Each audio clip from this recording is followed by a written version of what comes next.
Hey, I'm Amanda from Trifecta Fitness. We're proud to be Clarksville's new Get Fit headquarters. Trifecta Fitness is a state-of-the-art spin and strength training studio. Our spin studio is truly one of a kind in this area, complete with 20 state-of-the-art live fitness bikes and an incredible sound system. Our strength training is done in small groups of 6 or fewer, and all of our strength and spin classes are scalable for every level of experience. Come see us in the heart of Clarksville, just behind MAPCO at the corner of Old Trenton Road and Wilma Rudolph Boulevard. Call us for more info at 931-542-6265 or download our Trifecta Fitness app for a full list of upcoming classes.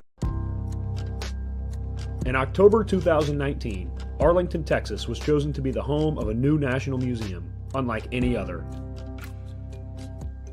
The National Medal of Honor Museum will be a unique home of military history. The 100,000 square foot museum will house exhibits, archives, and artifacts relating to the 3,500 U.S. troops who have been awarded the medal, the nation's highest honor for valor in combat. The museum will have 31,000 square feet of galleries dedicated to U.S. troops who have received the award. The museum CEO, former Navy SEAL and NASA astronaut Chris Cassidy, said the museum will focus on education as much as preservation. The building will have 5 areas dedicated to Medal of Honor winners from the Army, Marine Corps, Navy, Air Force, and Coast Guard. The main gallery will be located in a central plaza under a 25,000 square foot slab of steel, which will appear to be suspended in midair. It will be supported by 5 pillars. Black Rifle Coffee is a corporate sponsor of the museum, as are the Dallas Cowboys.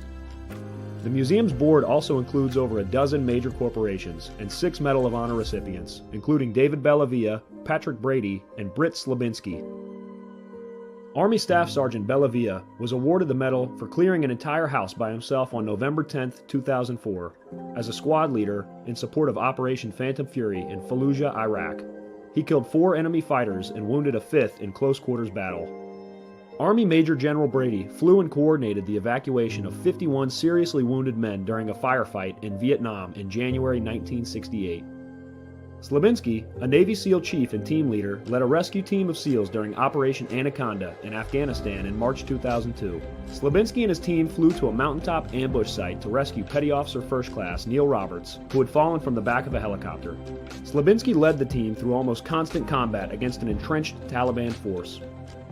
Along with the board members, former presidents Jimmy Carter, Bill Clinton, George W. Bush, and Barack Obama serve as honorary directors. The museum is expected to open to the public in late 2024. All right. Welcome back. MisFitNation. The MisFitNation show. We are a show founded by a veteran and hosted by 2 veterans and a military spouse. Our mission is to get people to tell their stories to the world. If you're an author, share your tips with the Misfit Nation. If you're a musician or an actor, our audience needs to know how they too can get into the business. Coaches, we love our coaches. Come on and share your tips with the Misfit Nation to help them become better versions of themselves. If you are a corporate leader or an entrepreneur, come on and show how you did it and how hard you have fought for success. If you are a veteran, first responder, or Gold Star family, we would love to have you come on and share your story with the Misfit Nation. We always have time for you.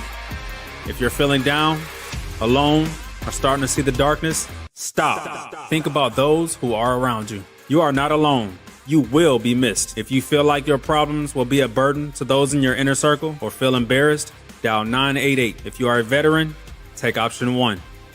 We need you to keep pushing forward. Don't make a permanent solution to a temporary problem. If you are a new listener, welcome to the Misfit Nation show.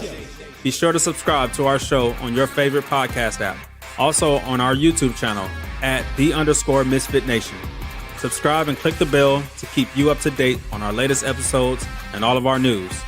You can also find us on Heroes Media Group and About Face Radio. Now, let's get to the show!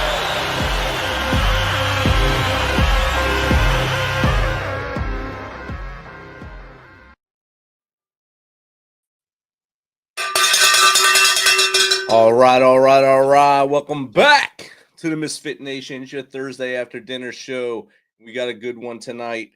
Also have good news. There's no reports of any end of watch in the last couple of days, so that's a good thing. And this will be our last live show for 2024. We'll be back the first week of January 2025 with a full slate of shows the Sunday, Tuesday, and Thursday, so look out for those. Tonight we have an absolutely phenomenal guest. He is a man of many talents. He's a New York Times bestselling author, an award-winning filmmaker, an entrepreneur, and co-founder of Save Our Allies, which rescued over 12,000 people from Afghanistan. Oh, and did I mention he's also a former grunt, U.S. Army, West Point graduate. So, Nick, welcome to the show, brother. Hey, thanks so much for having me, Rich. I appreciate it. It's great to have you here, and we almost met the other night, but we were both going different directions. You were exhausted, and I was kind of running on fumes leaving the stadium, but it was great to see you kind of in person. I would have stopped, but I was literally carrying a 50-pound box. And it was a big box, yeah. I was, and I was in like a jacket. So I'm like sweating in the jacket, and I just kind of see Adam out of the corner of my eye, and he's like, "You're on Rich's show in 2 days." And I was like, "I'll talk to you then," yeah.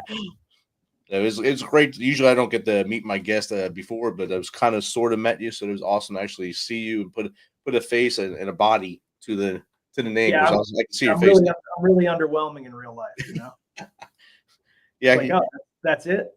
That's all he brings to the table. That's all he's got. Man, I'm like, what's his face from Dalton. I thought he'd be bigger. I thought he'd be bigger. Yeah, I'm 5'8". I'm 5'8" by 5'8". We all get like that. It's okay. So Nick, I gave the I guess the Cliff Notes version of your bio there. If you don't mind, Tell the MisFitNation a little bit more about you from as far back as you want to go to how we got to where we are today. Man, like I'm Italian, so you've got to tighten it up like that because I'll just talk for hours on end. So we might have a long show. We're both Italian. It's gonna be rough. You want like a quick version? You want like the short? Like what are we looking for here? Let's just go above what I do with the Cliff Notes and below the Encyclopedia Britannica. All right. Grew up, born in Providence, Rhode Island. Grew up in Italy. Came back from Italy and moved outside of Boston. And they were like, "Oh, cool. You speak Italian. Say something." And then I did. And then they beat me up. That lasted for like 2 years, which is why I started taking judo. I wanted to do karate because Karate Kid 2 was like the hype at that point in time because I'm old. And karate was too far away. So my mom made me do judo instead. I was disappointed at the time, but ended up being a great, great option.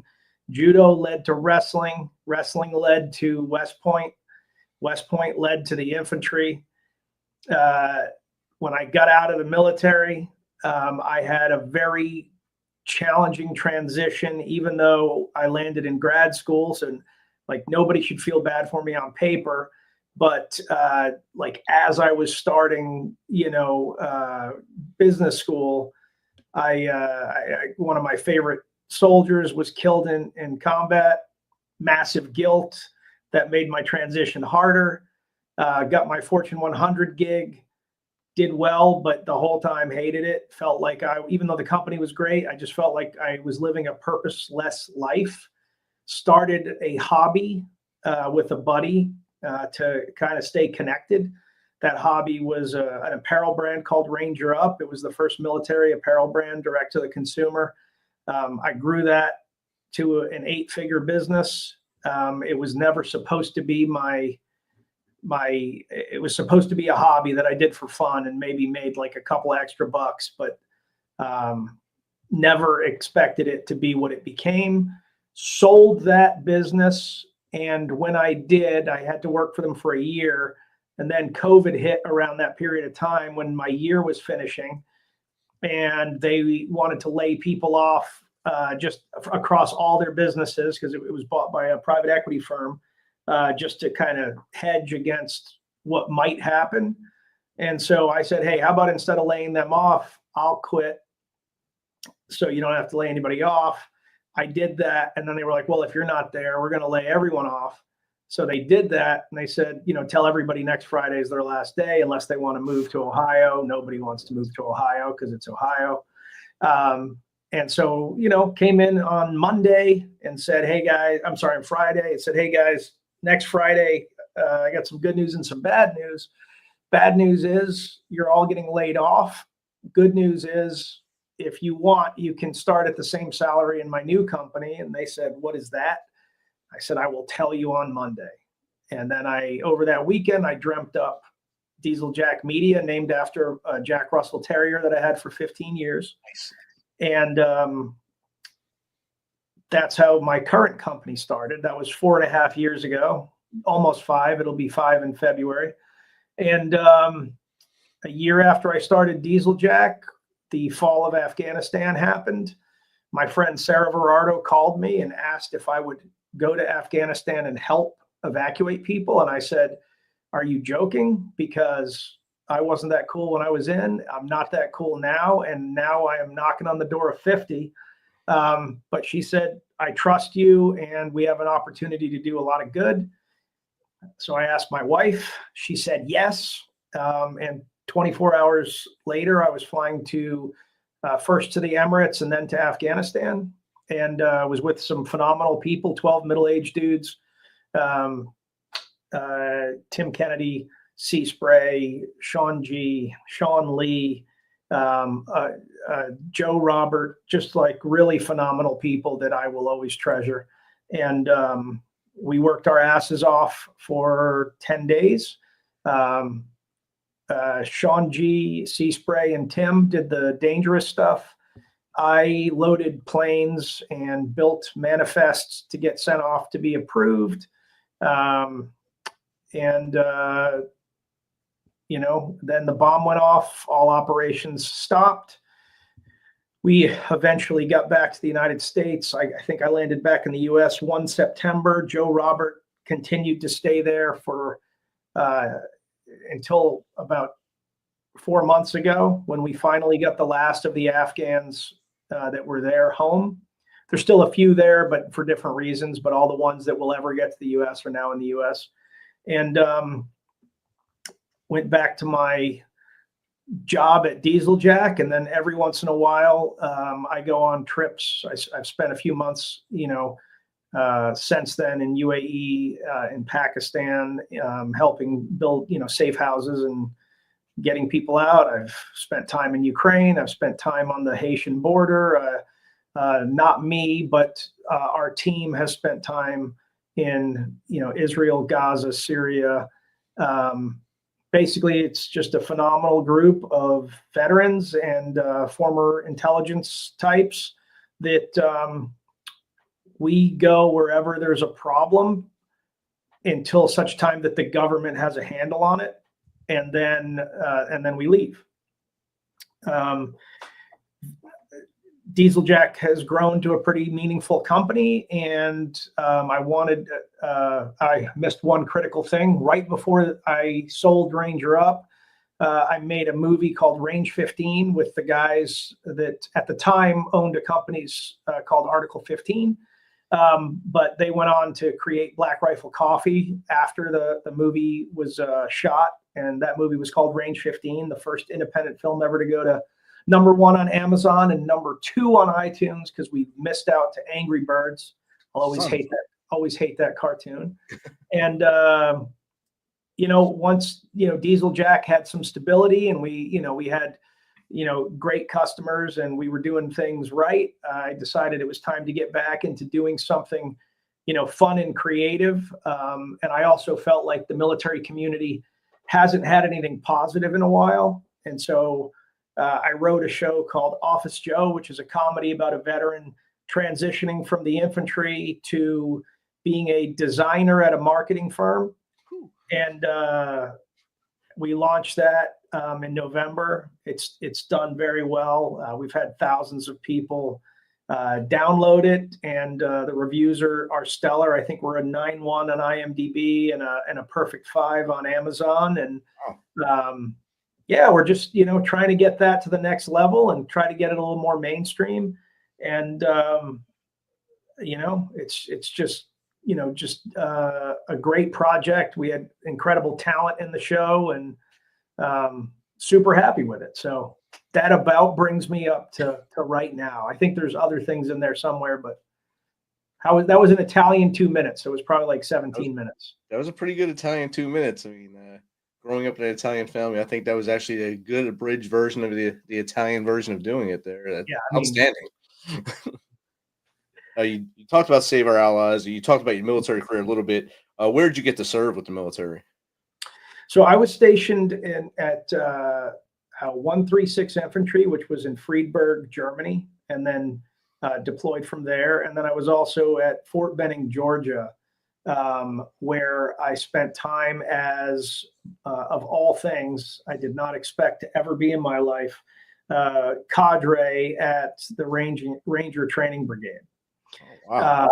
And it was weird walking back onto that, because the only memories I had of that place were terrible. And so, I really enjoyed everything I did in the military. I think I would have stayed in longer if it weren't for a couple of different things. One, I had a couple of officers that really changed the trajectory of my feeling about the military in a negative way. And then I had two great officers that almost changed my mind back. It was weird. I joined the military and I was like, I'm in for 20, 25 years. Like, this is what I want to do. And I'll tell you, my very first commander, my very first day on the job, I didn't even know that the soldier that was walking into the office was going to be in my platoon. But I'm sitting in the talk at a training exercise. And this guy walks in, it's a sergeant, and he goes, hey, sir, I need to go home. My mom is dying and she's in the hospital. And I was expecting, because again, like you live like the pure, like at West Point, you're taught like you're supposed to be purer than the driven snow, which results in either really weird officers or really earnest officers. But so that was beaten into my head. And then the officer basic course and Ranger school, it's like leadership. And this dude looks this sergeant right in the eye and says, "Are you a doctor?" And he goes, "No, sir." He's like, "Are you a nurse?" "No, sir." "Well, then there's nothing that you can do for your mom, but you can help your guys max gunnery." Yeah. So that was my first commander, just to kind of set the tone for my early experience as an officer. So anyway, that was part of the reason. The other part of the reason was that my ex-wife, and fair play to her, I actually think she said the right thing. She said, I'm with you as long as you want to stay in, but if you're staying in, we're not having kids until you're out. And so those two reasons were the reasons that ultimately got me out. So, but it was very bittersweet. I came really close to staying in, and I think that's probably why I ended up staying in the community so much, because I was on a totally different trajectory. I got out and I was like, okay, like, I did my time. I did what I was supposed to do. I feel good about the work I did. It's time for the next thing. Cause my dad was a Vietnam vet. He was a ALO for First Special Forces Group, in the Air Force ALO for First Special Forces Group. You got to be crazy specific nowadays, because somebody will come, your dad wasn't SF. Like, no, he wasn't. He was an ALO. But anyway, be perfect with what you say. Yes. And I didn't even know he was military until my brother and I found his uniforms and a plaque that said First Special Forces Group, ALO, Vietnam, 71, in her hope chest. We were like, what's this? Like, oh yeah, your dad's a Vietnam vet, like it was, so he had kind of like, he served, he did his job, and then he had gone on to be successful in the civilian world. And I was like, okay, I'm going to do that. Well, like I had mentioned earlier, right as I started business school, Bill Mayer was killed. And then, you know, that kind of sat over my head, and it was like, you know, should I have stayed in? All the stupid questions, like, if I was there, would it have gone different? Like, of course it wouldn't have. And, you know, you probably would have screwed it up more because Jared was a much better officer than you are. And, you know, but you're still saying those things to yourself. And, you know, when I started my hobby, because I had been donating time teaching the ROTC students in the area, Army combatives. And so, you know, Duke is one of the only ROTC programs in the area. So a lot of kids from other schools come there. And so I'd get up at like 4 a.m. I'd open up the wrestling room. They'd all show up in at the time, you know, BDUs, and you know, we'd train. And so I was teaching them, and the kids were like, you know, hey, Nick,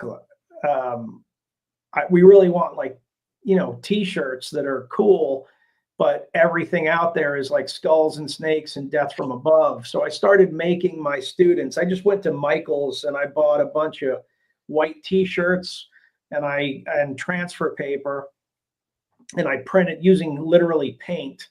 I printed out these funny designs that me and a buddy made, and we just gave them to the kids so they could walk around in something that was kind of funny. And they were like, these are great. You should hire a designer so that you could actually make shirts that don't suck and sell these.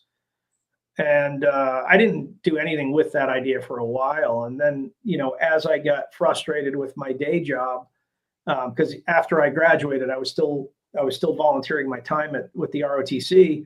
I was like, yeah, maybe I will do that. And so me and a buddy threw 30, 40 grand into a pot and started, like, built a website and printed a bunch of shirts, and, you know, figured out how we were going to fulfill it. And because there was no Printful back then, there was no Shopify, like there were no easy things. Everything had to be custom built because, again, I'm old. And that's how Ranger Up started. And there was no Facebook. So ads, like, you had to advertise. And the way I advertised was I wrote articles in mill blogs and sponsored websites and stuff. It was a really interesting time. Like, it was much harder to be successful than it is now. Now you can kind of start something pretty quickly with almost no investment. But back then, you know, it was like a real investment. And that brought me to people writing me from Afghanistan and Iraq. And I started getting involved in, like, really weird things. So, like, one of the first things, you know, I want to say it's the last major thing that I did before I quit my corporate gig, is I literally helped put on an MMA fight in Mosul, Iraq, at the height of the conflict there in, like, 2009. Wow. And it was like a random group of people. I was like, you know, it was so random. And we ended up, then Lieutenant Colonel, now General Volke, was kind of like the dude on the other end that, you know, that thought it might be a cool thing for his soldiers. And this woman, Monica, you know, she had access to some referees and promoters. And long story short, it's like, we ended up flying in the middle of, like, you know, a very heavy time of combat. We put on this MMA fight, and it was like 14 amateur fights and like 6 pro fights. And then that's where I, you know, I met a good friend of mine there, and he was one of the pro fights. And after the fight, he loaded up his squad, about half of which fought on the amateur side, and they went out and did a mission, and they had contact that night, and I became friends with a lot of those guys. But the squad leader was Patrick Miller, who went on to be, you know, a well-respected pro and a BJJ black belt. And, So it's like a lot of these relationships that I had, like when people are like, oh, how'd you end up sponsoring this guy or that guy? Like there's some real history with a lot of these dudes that I know. So it's not just like I know these people because they're popular. Like I knew most of these guys, whether you're talking about the Black Rifle Crew, you're talking about Tim Kennedy, Pat, for that matter, David Bellavia and Marcus Luttrell. I knew those guys before they were popular. I met David Bellavia and Marcus Luttrell in the back of a school bus that my friend Jim Hansen had rented for a tour called the Heroes Tour, where he was like bringing these guys around and just having them tell stories to different people that would want to hear their stories before any of their formal stuff happened. And the first time I met Marcus Luttrell, we were drinking Coors Lights in the back of a school bus like we were high school kids.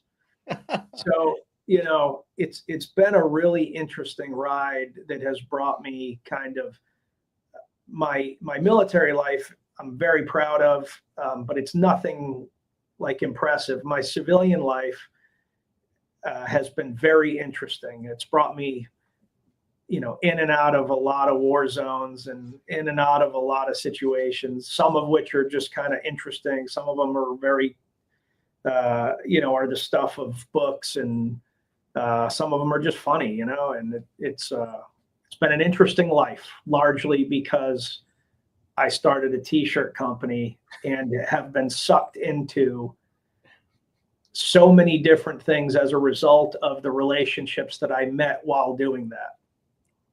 And that's outstanding. The ride you've been on is awesome. My brother has a question in the chat already for you. Yeah, absolutely. Can I see the chat questions anywhere? I'm popping. It's on the screen right now. So you kind of blew by finding out about your father's service. After that, did he talk to you about it? Did it bother you not knowing about it in the first place? I think that he came up at a time. We've talked about it a lot later. We especially talked about it, when I was gearing up to deploy and stuff. But he came up at a time where, the way he said it, when I left Texas, that's where he got his DD-214 in Texas. When I left Texas, I was able to hitchhike basically to the Mason-Dixon line in uniform. And then once I hit the Mason-Dixon line, I had to take the uniform off in order to hitchhike home. And he lived in Providence, Rhode Island, and they were not, at the time up north, not a lot of love for Vietnam vets. And so I think that whole generation of veterans was taught to hide that away. And he became a social worker that specialized in working with older people. And he loved that job. And then my mom got pregnant, and it didn't pay very much. So he kind of begrudgingly, between all that, he went to college. He's the first member of our family to go to college and graduated valedictorian of his college, and had the opportunity to get a GS job. And so he did that. And that's why I was able to spend so much time in Italy. He was able to get a job working in Naples, and we lived on the economy because he's Italian, and was fluent. And so I grew up basically as an Italian kid. So I was fluent. And it was great. It was great. It was idyllic. It was a very happy childhood until I came and met up with all the massholes, and became one. So. Heck yeah. I got another question from @GMoneyFallon. Your first film, Range 15, topped the charts, and your documentaries like Send Me and Not a War Story have been critically acclaimed. What drives you to tell these stories, and why is it important to share veterans' experiences through media? I think, and this is coming from my wife and my female friends. I am a very empathetic person. I have like I unabashedly will cry in a theater. Like it doesn't bother me to show human emotion at all. And, you know, I don't know, you know, what your background entirely is, Rich, but I'll just say, I don't personally feel like in uniform I ever got to that moment where I was like, I'm going to die here or anything like that. I didn't even get, you know, close to that moment. But, you know, I had a couple of moments where I had that massive concern for my guys. And it is very easy for me when I hear stories from people that have really gone through it, that have really been tested, you know, and you hear about them losing, you know, their soldiers, their airmen, their sailors in horrible situations where they could do nothing about it. It's very easy for me to go, you know, I can imagine being there. I can, you know, I know how like X could have gone differently, Y could have gone differently. And I think that so often filmmakers try to tell a cooler version in their mind, a harder version. I think that it is the preference of filmmakers to either paint veterans as, am I allowed to swear on this? Yes. Yes. Okay. As completely fucking broken, you know, like they need somebody to take care of them kind of thing, or unbreakable Jason Statham stacking bodies left and right like it's nothing kind of people. And I think yeah, and I think that telling stories where you get to actually see in their faces how they felt and how they and what drives them, and you know, all those things. I think that's really critical. Now, Range 15, that's different. Range 15 was kind of an FU. It was, you know, our motto for that movie was, after watching this, you'll never thank a veteran for their service again. Yep. And the whole idea of Range 15 is every stupid conversation that veterans have, you know, when you're deployed, when you're at Ranger School sitting in a foxhole, literally, and it's raining on you and the foxhole's full of water, and you're like, you know, Ranger instructor, can I get out of the foxhole? And they're like, you know, as they're sitting there in a poncho, smoking a cigarette, going, no, you've got to stay tactical. Like, all right, eating a sandwich. I guess I'll just die right here in this hole. But all the stupid conversations you have, you know, that it seemed hilarious to you guys, but would be horrifying to everyone else.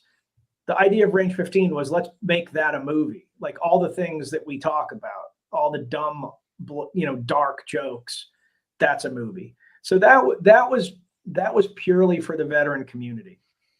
The documentary about Range 15 called Not a War Story is a film I'm very proud of. And I did that with Tim O'Donnell, who's just a very talented filmmaker, because I think that showed why it was important to all of us. Send Me, I never expected to make that documentary. Basically what happened is I threw a camera in my backpack because I knew it was an important moment in history. And I was like, you know, I'll capture things whenever we're not working. And then at the end of it, I just sat everybody down that wanted to talk, and I interviewed them while they were still raw, you know. So like Sea Spray, guy had lost 37 pounds in 10 days, doing nothing but just run and help everybody that he could, you know. You know, Tim, you know, he got off the plane, his pants were covered in, you know, sewer water and shit from, you know, climbing through the sewers. You know, everybody was just absolutely fucking smoked. And so I interviewed him, and I wasn't ever meant to be on film. And I got back, and Hollywood Hurd, who was, he was an Air Force pilot in the 80s, and then went on to be a filmmaker, and for about 25 years in Hollywood. He was at the airport when I landed at 1 a.m. with my wife and a camera. Wow. And I was like, bro, I'm not doing this. Like, let's do this tomorrow. And he goes, dude, if you do this tomorrow, you're going to have your West Point hat on and you're going to give me some clean officer shit answers. And right now you're exhausted and we're going to talk. And my wife was like, yeah, we need to talk. And so we filmed like a 2-hour interview, literally at like 1 a.m. And I was pissed. But that like really raw kind of, this is how I feel in the moment, didn't become the main story, because the main story is really about Sea Spray and Sean G and Tim. And, those guys are like they're the main characters, I'm like the spunky supporting character, but it became like the skeleton for what's, send me as the interview. I almost became the narrator of the overarching piece, and their stories were the meat of it, if that makes sense. And we qualified for Academy Award voting.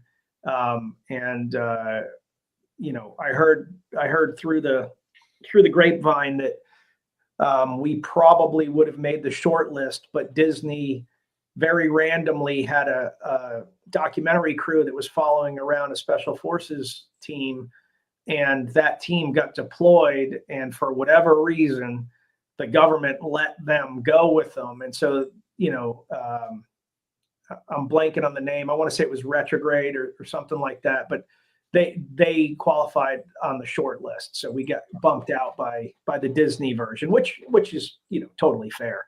But it was a big deal to be considered, and that was a nice moment. But documentary filmmaking, I think, is really important. You're never gonna, unless you get really lucky. I guess a handful of people get lucky every now and then. But documentary filmmaking, you usually lose money. It's not common to make a lot of money. Send Me, every dollar that Send Me made went to Save Our Allies, which is the organization that Sarah Verardo, Chad Robichaud, Tim Kennedy, and I founded in the wake of Afghanistan. And those dollars, went towards safe houses that we kept going. And, we got our last person out of a safe house about, 2.5 months ago. And those are safe houses that we stood up, and like, I don't want to get the date wrong, because again, the people will come out of the woodwork and say you're off by a month. But basically the beginning of 2022 is when we started standing up our own safe houses in Pakistan. So, Yeah, there was a question: where can people find these documentaries? Are they on Netflix? I know they're on Amazon Prime and stuff. Yeah. So let's see. You can watch Range 15 on Amazon Prime. You don't have to pay extra for that. It's on there. Not a War Story was on Amazon Prime. Now it's available for purchase, but not. It's available for purchase, I think, just on Amazon Prime. Then Send Me is on Amazon Prime. You don't have to pay for that. And then my new one, Office Joe, is for sale on Amazon, Apple TV, and Google Play, YouTube. Awesome.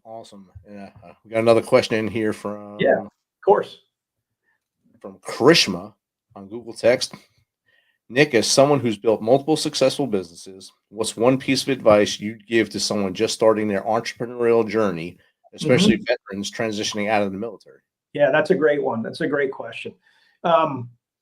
So the biggest thing, there's a couple things, but the biggest thing that you have to know right out of the gate is that your idea sucks. And I don't mean that as an insult. I am telling you that whatever you think is this great idea, the iteration that you have in your head right now sucks. It's going to be wrong. And your ability to simultaneously stick with it, but also iterate and change it until you get something that the customer finds valuable and meaningful, is going to determine your success. So like, there's like a graph, so to speak, right? If you have nothing but grit, you will end up bankrupt because you won't quit. You're too tough. You're too focused. But if somebody needs a pair of pants and you keep trying to sell them hats, no amount of grit is going to cover their genitals. Right. You know what I'm saying? So grit without iteration, without flexibility, will get you nowhere. On the other axis, you have iteration. I launched 36 shirts when I started Ranger Up. 33 were terrible ideas. 1 was a great idea. 2 were okay ideas. So 3 SKUs are what kept me going. But because I had 3 wins out of 36, even though that's a terrible batting average, I was like, okay, I wasted all this money, and I could say this is a failure, or I could say, well, wait, I got 3 right. What is it about those 3 that worked? And that's what I did. And I brainstormed stuff that was more like those 3. And then that next group, and that time I only did 2 new shirts, they both worked. And then I did 2 more new shirts. And then one of those worked and the other one kind of worked. And then I was like, okay, there's another failure. So what is it about that failure? This was a constant repetitive process for years. And my process kept getting better and better and better. And to put it in perspective, by the time that I was selling the company, I had created a very complex, model that you entered in multiple variables, and it essentially spit out, this is what your first, order has to be. And it was typically right, plus or minus 50 to 100 shirts, which might sound like a lot, but it wasn't by the time Ranger Up was really at its peak. So, you start where you start, and you keep getting better and you keep improving. And as you grow, the challenges become greater. So, the first major challenge is get something that works. The second major challenge is you're at a point where you can hire your first employee. It all gets harder once you hire the first employee.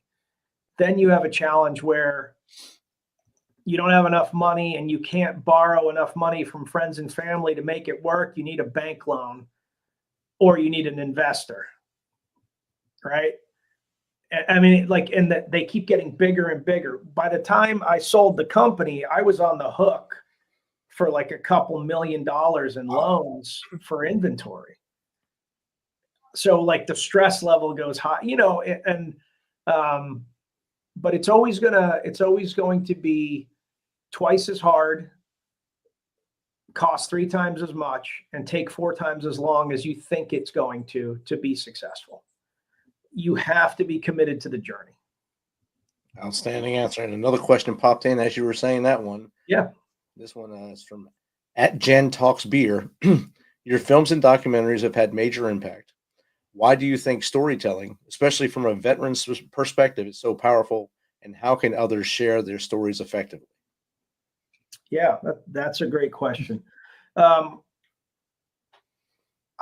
think that when veterans are willing to tell their story, they tend to be way more honest than other people.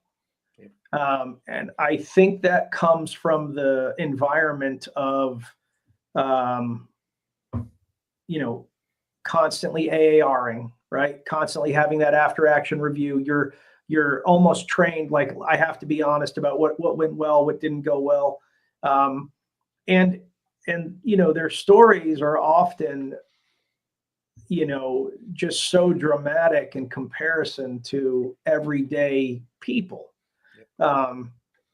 You know, and that's true even of people that didn't deploy. Like if you think about some of the things that you do in training or some of the things that are expected of you, and that I just think it's such an interesting cohort of people.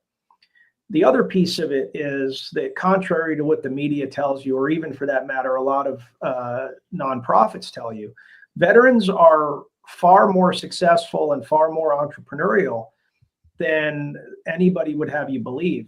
Veterans are actually the most successful cohort of entrepreneurs in the country. I don't know if any of you knew that or not. Veteran businesses succeed far more than non-veteran businesses. And so you have people that have a lot of discipline, that have a lot of interesting experiences, that have, you know, often traveled the world, you know, often been in combat, often been around people they wouldn't normally be around, friend groups they wouldn't normally have, and they have a desire to do interesting things. And so when you tell their stories, they tend to be interesting stories. And then, so the second part of your question is, how do you tell an effective story? I think the best stories come from people that are willing to show that they are not perfect, that they are fallible. You know, when I wrote Scars and Stripes with Tim, he put a lot of things in that book that are really embarrassing. You know, most of the world at that point did not know that, you know, at one point Tim had 2 different women pregnant at the same time. They didn't know that he was at the brink of, you know, taking his own life. They didn't know that his entire special forces team beat the crap out of him for being arrogant. These are all things that, like, people don't share, you know, and he did. And that's what made that book, I think, so powerful. The book that I have coming out in August, I didn't plan on doing. It wasn't on my bingo card. I met this gentleman, Eric Tansey, who, you know, he had been a former special operations dude, and but he left the military literally to chase the girl, and it shouldn't have worked, right? Like, she didn't even know he was getting out of the military to chase her. So by the time he got to her, she was actually dating another guy, and she's like, "What are you doing here?" And he's like, "Well, you told me you weren't going to date a military guy long term, and you left, so I got out to date you." And she's like, "Why didn't you tell me this? Like, I'm dating this other dude." And he was like, "You're going to break up with him. We're going to date. I'm going to go tell him." And he literally did. And the guy was like, "I'm not breaking up with her." But long story short, he won. They have 5 kids. And he's doing great. He's a character, as you can tell, because normal people don't do that. But Eric became a police officer in the Southeast District of Raleigh. And I had a mutual friend, and they were like, "You got to have this guy on your podcast." And so I did. And the guy had me crying the whole time in laughter, because he tells these stories where often he's the butt of the joke of him trying to be a cop in the Southeast District and, like, everything going wrong. So I told Eric, like, "Man, you got to do a book. You've got to write a book." And he's like, "Well, I actually have a collection of short stories that I wrote for catharsis. Do you want to read them?" And they were hilarious. They were very good. And I was like, "Man, you should get a professional writer, and you should pitch this to a major house, because I think you have something here." And he's like, "Can you introduce me to anybody?" So I reached out to Amar Deol, who was my editor on Scars and Stripes. And I was like, "Hey man, you read this book. Tell me what you think." And he read it. And he was like, "Man, this guy's really funny. He just needs, like, a professional writer to come in and, like, turn this into a book." And I was like, "Yeah, I know. That's why I'm introducing you. It's like, you know, do you have somebody?" And he goes, "I'll tell you what, I'm going to give him a deal." And I'm like, "Oh, that's amazing, man. Thank you. I'm going to give him a call. He's going to be so happy." And he goes, no, I'm not done. I'll give him a deal, but you have to write it with him. And I was like, and at the time, it didn't happen. It didn't happen. But at the time, I was in the hunt for Sylvester Stallone's book.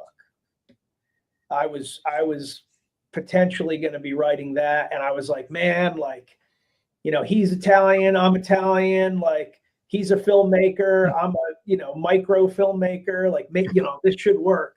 And that book deal didn't happen.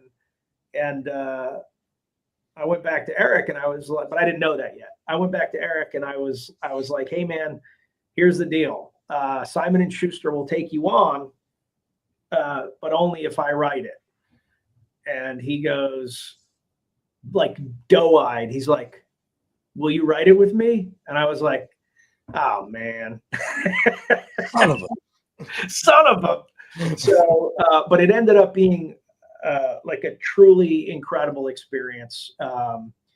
Eric's amazing. You know, when everything happened in Western North Carolina, he was out there, you know, and he's not necessarily affiliated with Save Our Allies. Like we immediately deployed, you know, our teams out there, but Eric was out there like in his own truck, you know, with like a winch and cables and an axe and just helping people.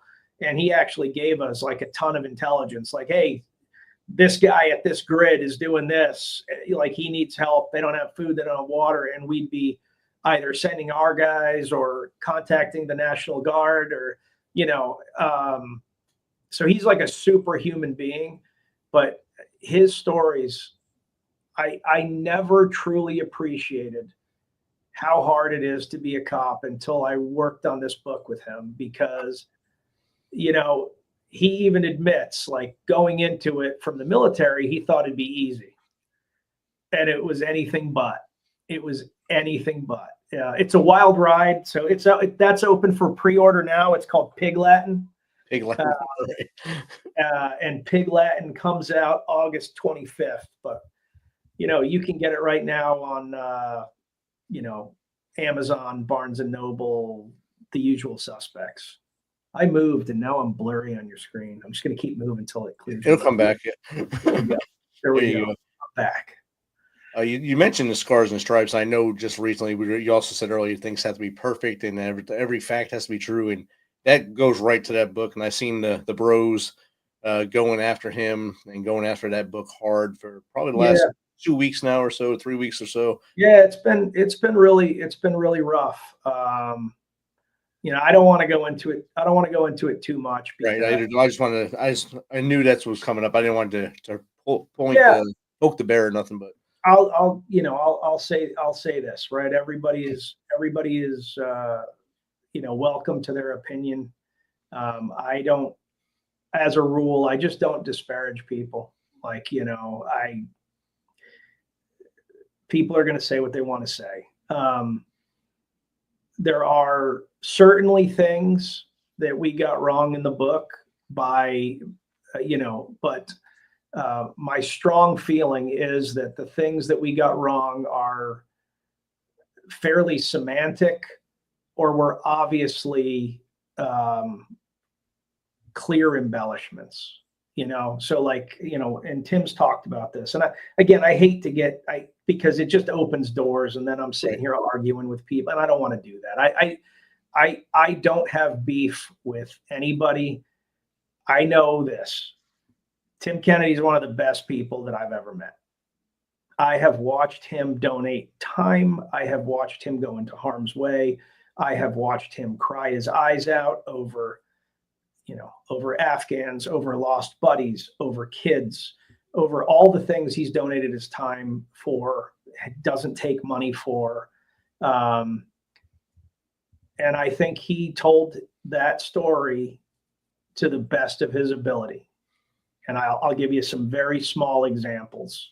You know, he got dragged because in the book, he says he was the distinguished honor grad and he was actually the enlisted leader, right? Which is the second best thing, right? He thought he was. And when they said he wasn't, I was I was on a phone call with him and Af, who went to Ranger School with him and is now the 7th Special Forces Group Sergeant Major. And Af, broke out, a picture of like Tim holding his, because we were looking for pictures and stuff. Af finds a picture and it's Tim holding a plaque. And so we're like, oh, there it is. There it is. We're good. And I had Af sent it to me and you couldn't read it because we're all old. So this is 20 some odd years. This is a real picture, not so he had to scan it with his phone, but he scanned it and you couldn't really read it because it's blurry. And so I gave it, I own a media company. I had my designers kind of go through and punch up and anyway, it's you can make out enlisted leader. And I'm like, fuck. And then I'm like, Tim, you were the enlisted leader. And he's like, is that different? This is a real fucking conversation that we had. But the people that don't want to believe that, that these are honest mistakes, they're never going to accept that. They're like, see, we're right. He's a liar. So, how do you fight that battle? And I don't know what's in their hearts. I don't know these guys. I have some mutual friends. I have some people that tell me, hey, they're great guys. Maybe they are. I'm not. But I have 20 years of watching Tim do the right thing. And, and I think that even if these guys feel it was acceptable to call him out, he got called out. He's been dragged. Everybody knows it. Yeah. We're now at a point where it's what is the goal? Everybody's now made their decision, right? You've dropped a hammer on him. He replied. Some people think he's great. Some people think he's the worst. The relentless barrage now, what is the goal? Are you trying to get him to kill himself? What are you trying to do? I honestly don't know now. What are you trying to do? There's no argument that he was in this battle and that it was an intense battle. And everybody that fought in that battle, we all owe, a large debt to. Right. So now I'm what are we now trying to do? You called him out. He's been hammered. I know the internet, he'll be hammered for the rest of his life because it's just the way it goes. It'll never go away. Yeah. And he's responded. What are we doing now? There is a point where it's okay, is the goal to end this guy's life? Because they're coming hard nonstop. And then all of the remoras of society have jumped on this bandwagon and they're creating their own thing. You know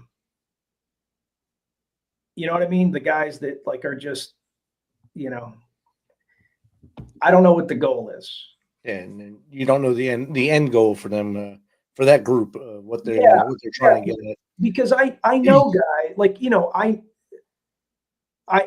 for example, Anthony, he does Stolen Valor. We all know Anthony. Anthony does his job begrudgingly, if that makes sense. He doesn't want to be this guy. He does it thoroughly. He gives people the opportunity to address it. And then he lays it out. If this is different. This is there's some joy, it seems in this, and again, I don't know these guys. So if that isn't the case, I hope it isn't the case, but at some point, what are we doing? That's kind of where, again, I'm an old dude. I'm what are we doing? Because let me put it another way. I know a lot of people that a lot of people say a lot of things about it. And it's oh, this guy says this, but he wasn't quite that cool or whatever. It's everybody looks back on their time in service and sees themselves one way, and other people are going to see it another way. And like, nobody's 100% right.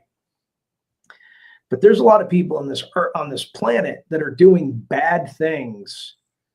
Oh, yeah. And we look, and we're not even dealing with it. And then it's like, let's just say hypothetically speaking, right? And I don't believe this is true, but let's say hypothetically speaking, everything they say is right. And Tim embellished his service. Okay. Like, so now what? Yeah. Now what? Yeah.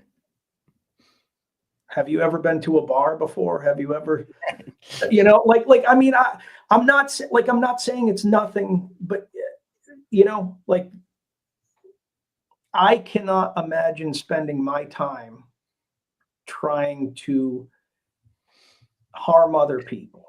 Right. Specifically at this point for a period of time. So that's where, like, I don't get it. But again, it's not my,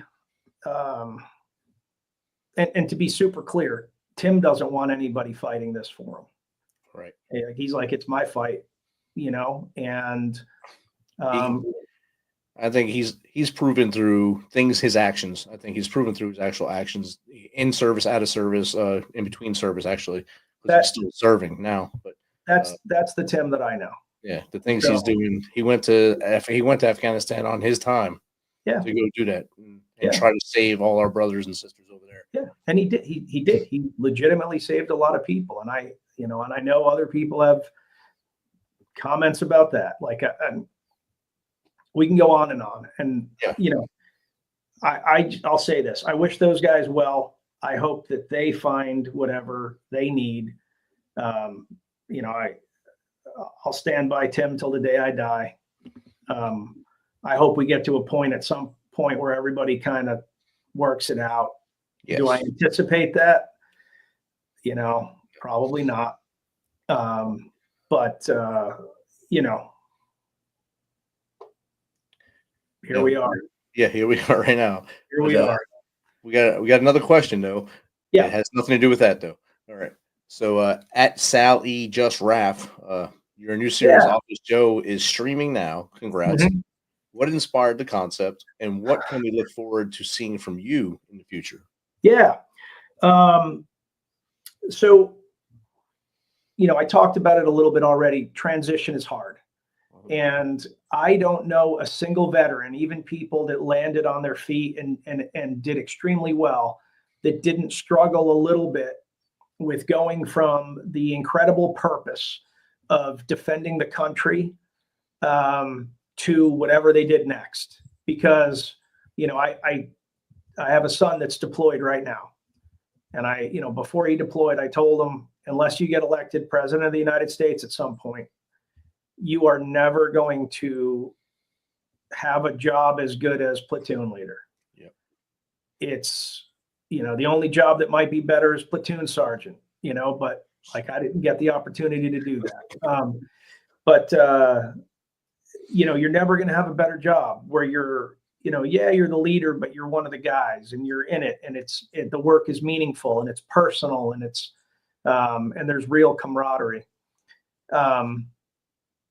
And so, when you get out like that piece is missing immediately, and it leaves a hole in everyone. I don't know anybody that even the most sarcastic a-hole still is like, man, like, this is weird.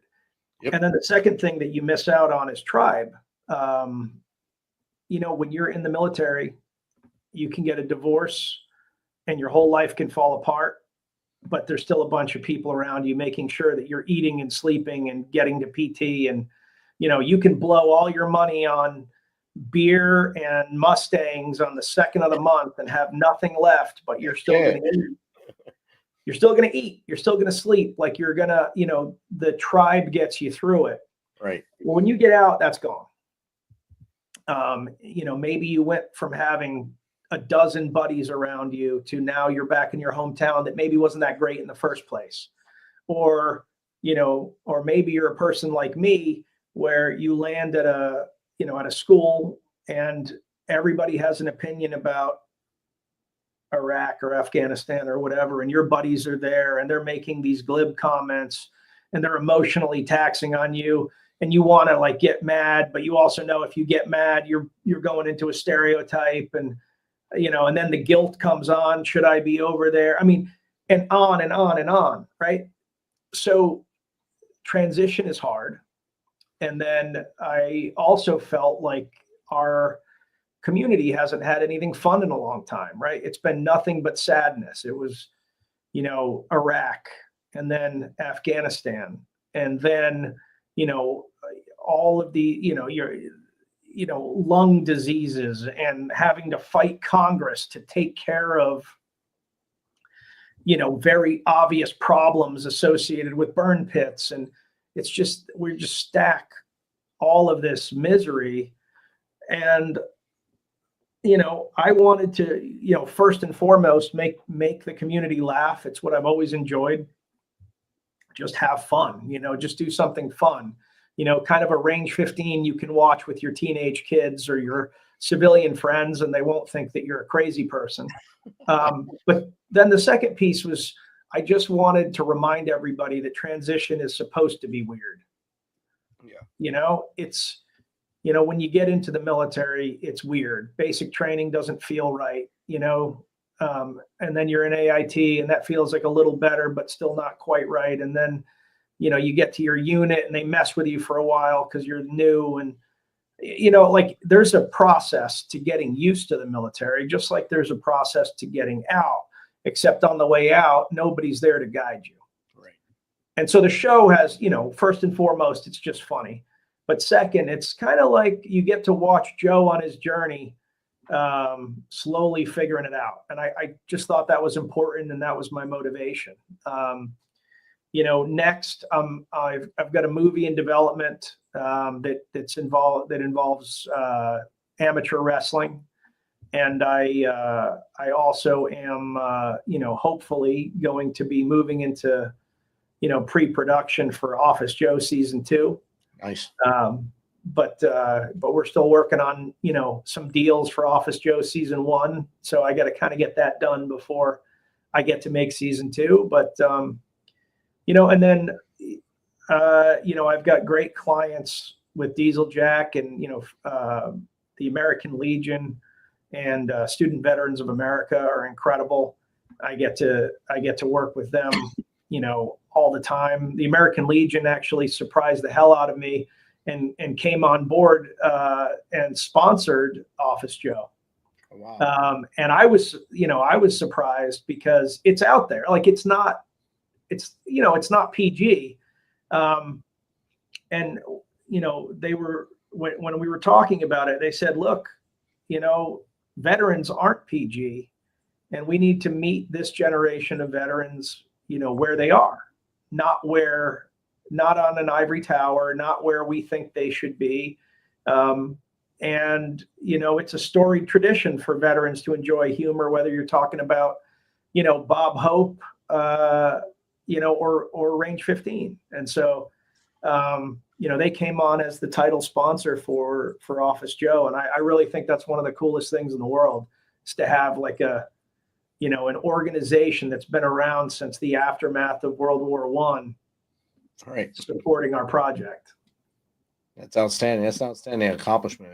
On top of all the other things you've done, of course, you've done it all, really, from military service, business success, global rescues, award-winning storytelling.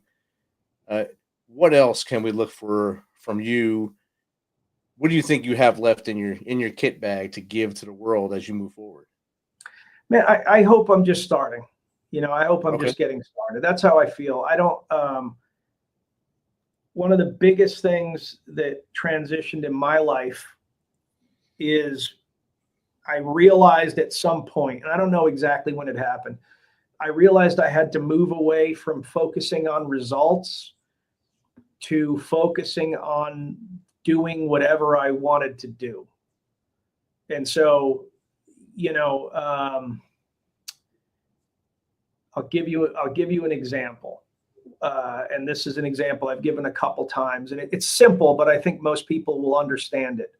I I started wrestling my freshman year of high school, and I was terrible. I was just good enough to make the varsity team, but I wasn't really good enough to be on varsity. And it was because it was our first varsity season.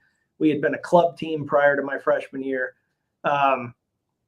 And we were so new that when we got to the sectional tournament at the end of the year, we had never had anybody place in it. You know, which if you're a school that's been around for any period of time, that's not a huge accomplishment. But for us, it was like the boogeyman. It was like, oh my God, we're at sectionals. And so my freshman year, I lost my very first match. It was a pigtail match, which means that was the only match I got. And I was like, man, someday I want to place in this. That was the goal that I made. Well, I placed the next year. I worked very hard in the off season.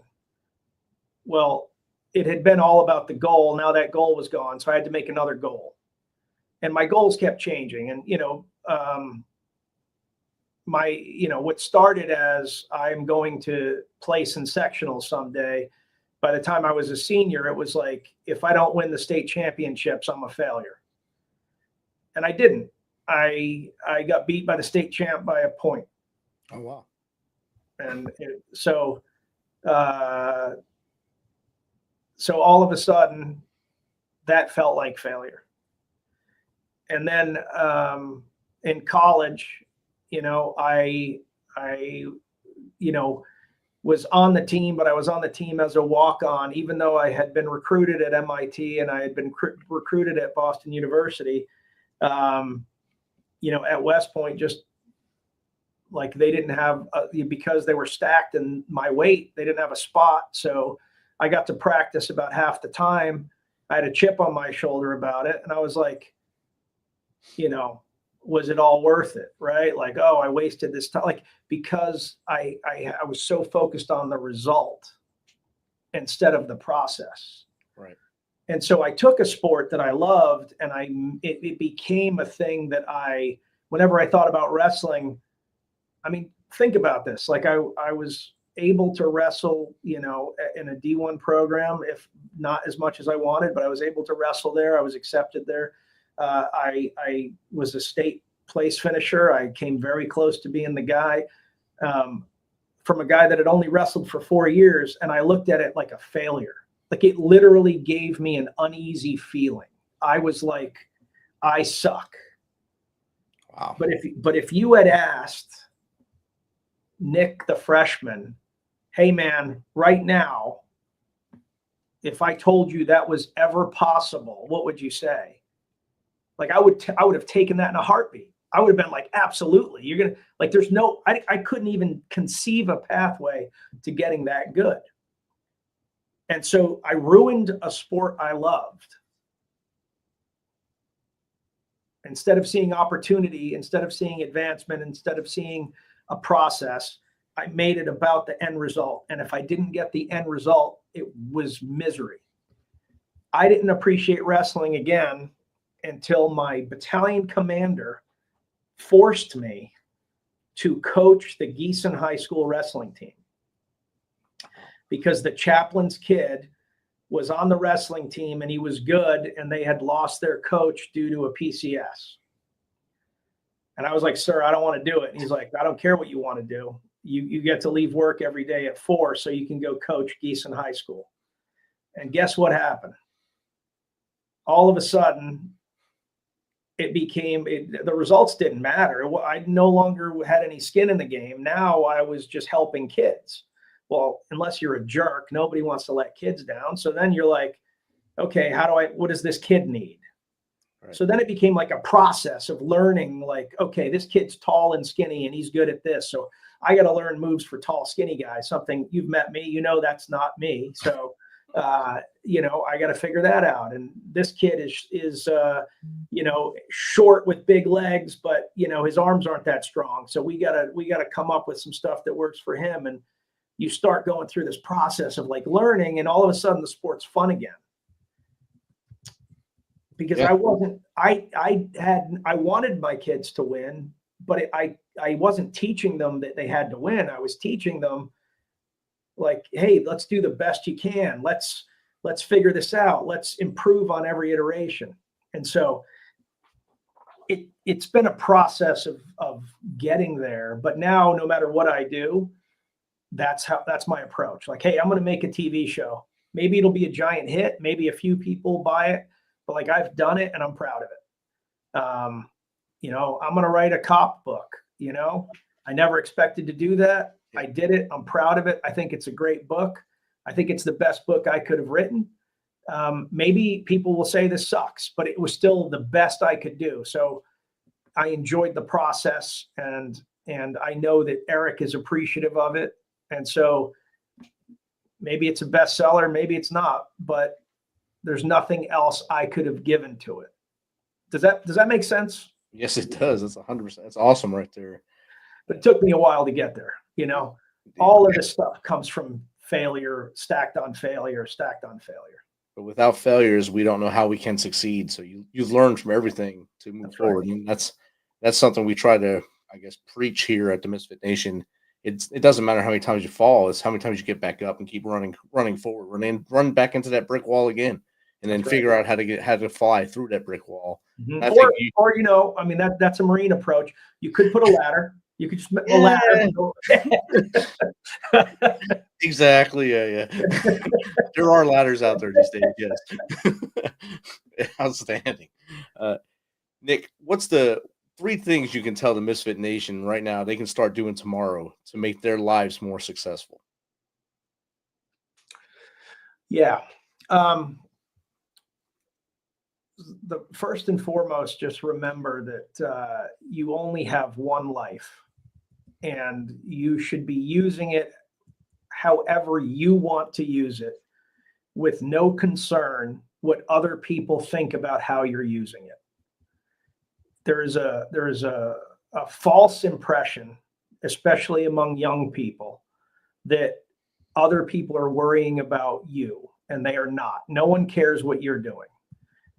They are too worried about their own lives. They're worried about their money problems, their relationships, their jobs. You know, you are an afterthought at best, and probably not a thought. And so if you're making decisions about the brief period of time you have on this rock based on what you think other people might think about you, you are wasting time. The second thing is, despite that and the impending death we all have coming, you have a lot of time if you make good use of it. And what I mean by that is fearlessly trying anything that you want to try.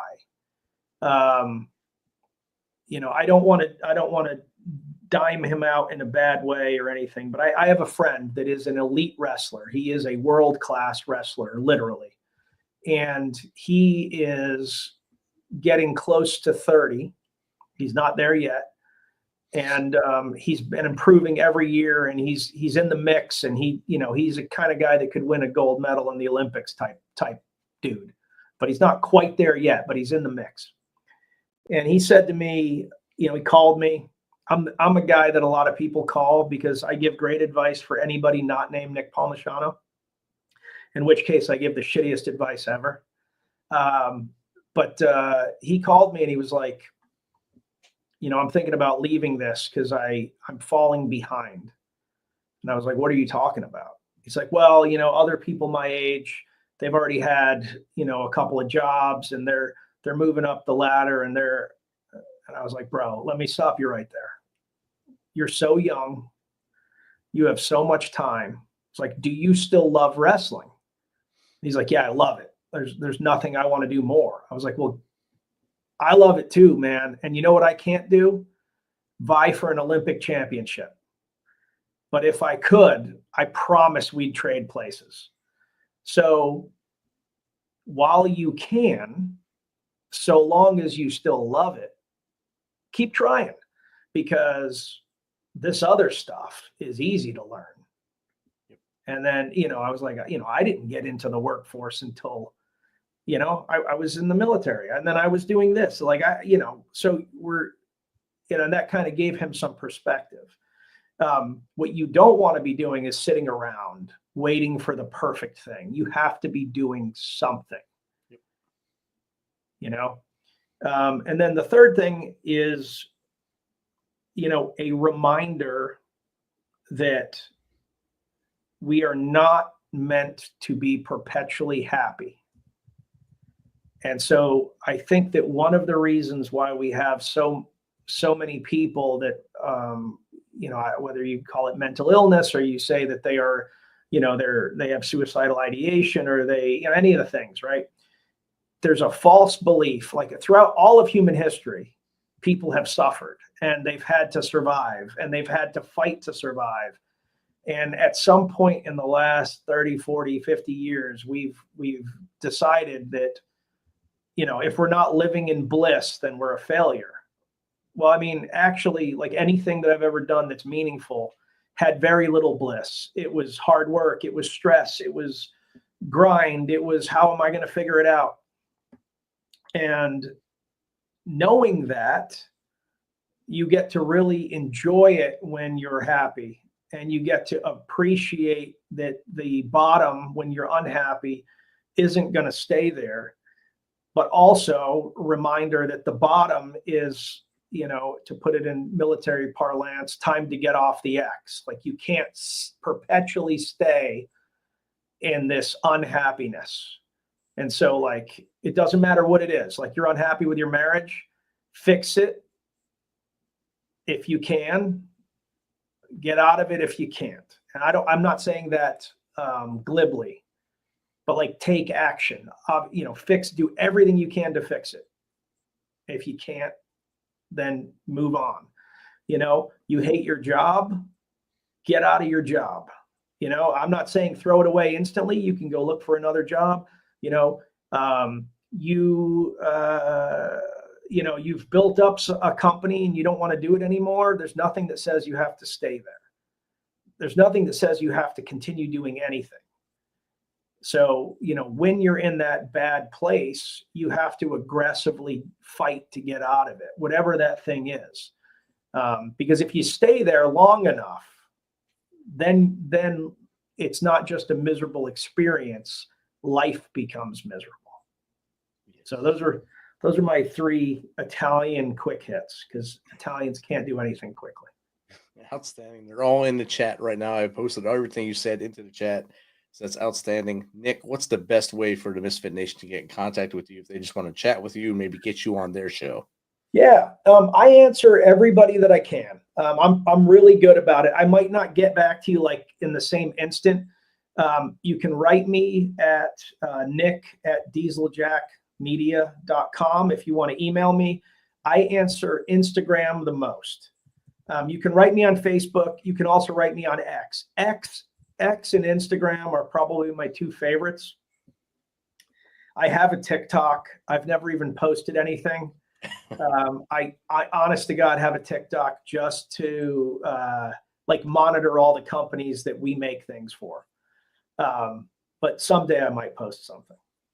So X Instagram or email. I'm pretty good about answering. All right, I posted those in the chat as well. Nick, it's been great chatting with you tonight. Thank you, sir. Thank you for taking your time tonight to hang out with us here on the Misfit Nation. And you have a great Christmas, as that's just next week, obviously. You as well. We're both old and we're moving into Christmas now in our 50s, or you're close to 50, me in my 50s.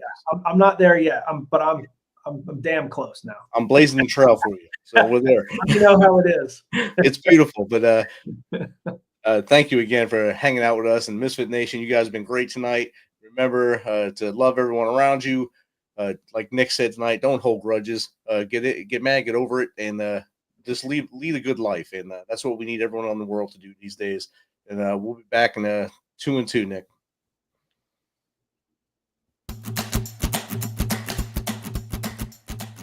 This message is from the U.S. Department of Veterans Affairs.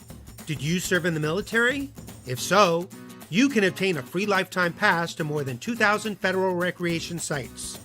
These sites are located across more than 400 million acres of public lands, including national parks, wildlife refuges, and forests. The lands host activities to fit any lifestyle: hiking, biking, fishing, camping, and much more. Gold Star families are also eligible for these free lifetime passes. Plus, they cover entrance fees for a driver and all passengers in a car, or up to 3 additional adults at sites that charge per person. Obtaining one is easy. Just go to the National Park Service website, nps.gov, or the National Park Service app.